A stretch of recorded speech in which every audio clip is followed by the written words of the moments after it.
May ini-reveal sa Good Yung Morning masaya. Kapatid si Sofia Trazona tungkol sa kanila ng kanyang ina at dating sex mom member na si Izzy Trazona.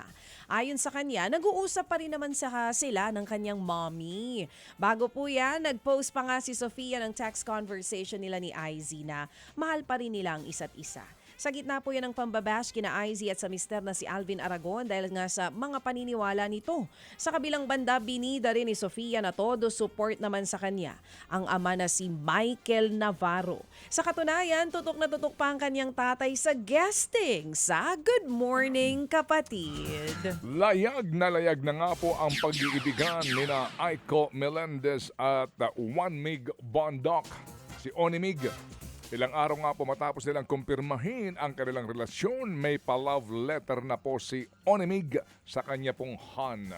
Sorry yun ang basa ko dati dito. Punong-puno na po ng pagmamahal na sinabi po ni Juan Mig na si Aiko ang kanyang forever. Pinasalamatan din niya ang nobya dahil po sa pagpili sa kanya.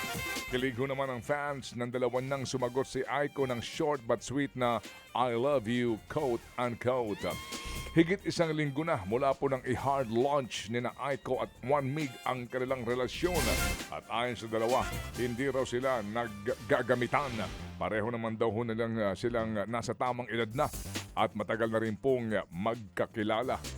Yun naman pala. O go, push. Oo. Pospuno ka ba? Love, love, love, love. Kasi wala pospuno namang, rin ako. oo Match naman, wala tayo. namang edad sa pag-ibig. Sa kung ngayon nila natagpuan ng true love. Ito naman. Para lang si ano yan. Sino? Oh. Sino? Ha? Sino? Si Ellen, tsaka si ano. Oh, iwala na yun eh. Hiwalay na iyon. Oy, pero ito mga kapatid, naka-heart match ni Dapper Cod's Riza May ang dating That's My Boy at childhood crush na si Jacob Breeze. Sa segment po na Heart to Heart ng Eat Bulaga, hindi nga naitago ni Riza May ng tuwa at kilig nang makita ulit si Jacob. Ang kwento ni Riza, naku ito na, gustong-gusto raw niya noon ang chubby cheeks at smile ni Jacob. Matapos nga po ang muling nilang pagkikita sa Eat Bulaga, natuloy na rin ang kanilang Heart to Heart date na nagpakilig naman po sa maraming Dabber Cards. Bibida po naman sa psychological drama stage play na Anthropology si Totoy Batostar, Jackie Lou Blanco. Iikot po ang kwento sa paggamit ng artificial intelligence o AI para mabawasan ang sakit ng pagpanaw ng mahal sa buhay. Si Jackie Lou relate sa tema ng play. Noong nagdaampung taon kasi magkasunod pong pumanaw ang kanyang ina na si Pilita Corrales at ang dating asawang si Ricky Davao. Malaking tulong daw po kay Jackie Lou ang pagiging abala sa iba't ibang mga proyekto sa pelikula, telebisyon at teatro para makamove on. Aminado ang aktres na nagluluksa pa rin siya ngayon. Ang Anthropology ay mula sa panulat ng American playwright at screenwriter na si Lauren Gunderson. Mapapanood yan sa susunod na buwan. Samantala, bibisita po dito sa Pilipinas ang K-drama star na si Kim Son-ho.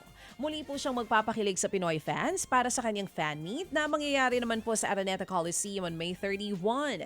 To be announced ang simula po ng bentahan ng tickets. Nakilala si Son-ho sa kanyang iconic role sa Startup, Hometown, Cha-Cha-Cha at ang latest Netflix series na Can This Love Be Translated? Mga kapatid, brothers and sisters, saan ka pa? Dito na tayo sa totoo. Dito na tayo sa True FM. Mga kapatid, mag-subscribe and follow po kayo sa social media accounts ng True Network PH. Yan po kami, hanapin nyo lang True Network PH, Facebook, Instagram, YouTube, TikTok, and podcast. Mapa Apple or Spotify man yan, mahahanap nyo kami. Lahat ng mga napapanood at napapakinggan nyo po sa programa, nasa social media accounts namin yan. So paano mga kapatid?